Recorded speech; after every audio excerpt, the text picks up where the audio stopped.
আমাদের লড়াই শেষ হয়নি। মুজিববাদ এবং ফ্যাসিবাদী বন্দোবস্তের বিরুদ্ধে যে লড়াই আমরা জুলাই আগস্টে শুরু করেছিলাম, আমরা নতুন বাংলাদেশ চেয়েছিলাম, সেই লড়াই এখনো শেষ হয়নি। কারণ আমরা আমাদের আকাঙ্ক্ষিত নতুন বাংলাদেশ পাইনি।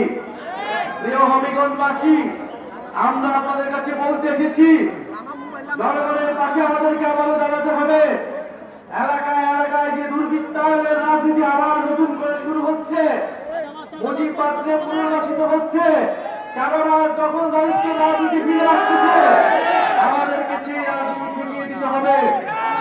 আমরা মনে করি ফ্যাসিবাদ বিরোধী হয়ে সেই একতা, যেই সংহতি বাংলাদেশে তৈরি হয়েছে রাজনৈতিক দল এবং জনগণের মধ্যে, দেশের পক্ষে জনগণের পক্ষে সেই সংহতি ঐক্য আমাদেরকে ধরে রাখতে হবে। কিন্তু তার মানে এই নয় যে আমরা চাঁদাবাজি রাজনীতিকে প্রশ্রয় দেব। প্রিয় সংগ্রামী বন্ধুগণ, আমরা বলেছিলাম বাংলাদেশে প্রত্যেকটা মানুষের মানবাধিকার থাকবে, কোন সন্ত্রাসীকেও বিচার বহির্ভূতভাবে হত্যা করা হবে না। আমার ভিন্ন মতের অধিকারী হলেও আমি তার মানবাধিকারের পক্ষে থাকবো। আমরা দেখেছি যৌথ বাহিনী দ্বারা কয়েকদিন আগে বিএনপির একজন যুবদলের একজন কর্মীকে হত্যা করা হয়েছে। আমরা সেই হত্যার নিন্দা ও প্রতিবাদ জানাই। কারণ আমরা মনে করি আমরা যেমন চাঁদাবাজির বিরোধিতা করি, আমরা একইভাবে বিচার বহির্ভূত হত্যাকাণ্ডেরও বিরোধিতা করি। প্রিয় হবিগঞ্জবাসী, প্রাণ ইউএইচটি মিল্ক, শুদ্ধতায় ও মমতায় সব সময় সেরা স্বাদে। হবিগঞ্জের জনগণের পক্ষে আমাদেরকে দাঁড়াতে হবে। হবিগঞ্জের স্বাস্থ্য সমস্যার কথা আমরা জানি। আপনাদেরকে কিছু হলেই ঢাকাতে যেতে হয় বা সিলেটে যেতে হয়।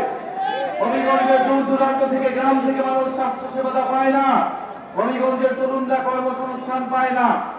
আমরা এই নতুন বাংলাদেশ করতে চাই, যেখানে স্বাস্থ্য ব্যবস্থার সকল সিন্ডিকেট ভেঙে দেওয়া হবে, যেখানে স্বাস্থ্য ব্যবস্থাপনা তৈরি করা হবে, যেখানে তরুণদের কর্মসংস্থান নিশ্চিত করা হবে, যেখানে বাংলাদেশের অর্থনীতি থেকে লুটেরা দুর্নীতিবাদদেরকে বিচারের আওতায় আনা হবে।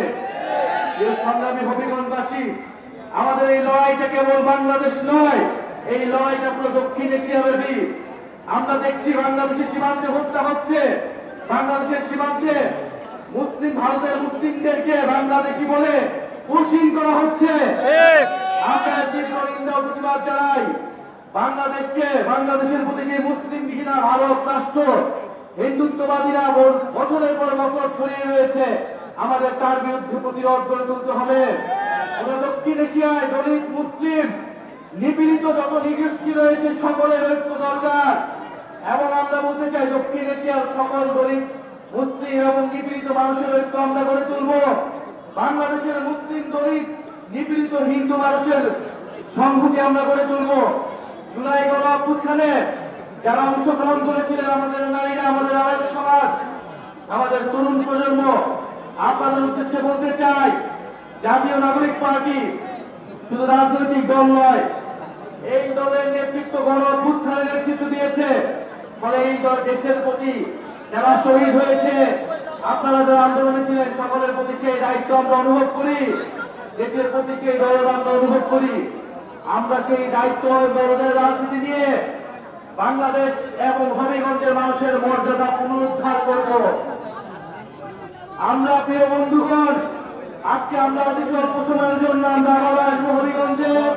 হবিগঞ্জে আজকের প্রোগ্রাম বাস্তবায়নে যারা কাজ করেছেন, জাতীয় নাগরিক পার্টির যারা নেতৃত্ব রয়েছেন, জাতীয় যুব শক্তি, শ্রমিক এবং ছাত্র সংসদের যারা নেতৃবৃন্দ রয়েছেন, সকলকে আন্তরিক ধন্যবাদ জানাই। আমরা কি হবিগঞ্জের বাসীরা লড়াই চালিয়ে যাবো?